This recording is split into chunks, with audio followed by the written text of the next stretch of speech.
وزارت اطلاعات و فرهنگ امارت اسلامی افغانستان از آدرس‌های سکتوری و حمایوی رسانه‌ها به حساب میاد که در نتیجه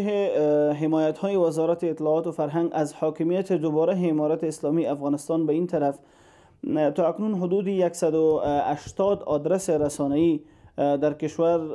جواز فعالیت اخذ کردند که این شامل رسانه‌های چاپی، تصویری، صوتی، آدرس‌های حمایوی و نهادهای حمایوی رسانه‌ای و آدرس‌هایی که مربوط به رسانه‌ها و عرصه رسانه می‌شوند هستند که با این آمار در کل تعداد رسانه ها در کشور به حدود 500 رسانه تقریبی میکنه که 10 رسانه تصویری در بر میگیره. وزارت اطلاعات و فرهنگ تاکید میکنه که تمامی رسانه ها در کشور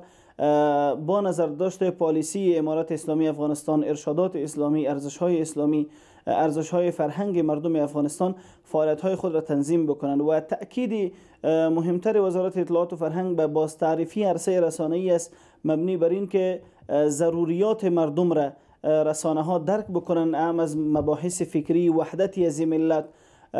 و چگونگی بالا بردن آگاهی عامه در عرصه های مختلف. بنا بر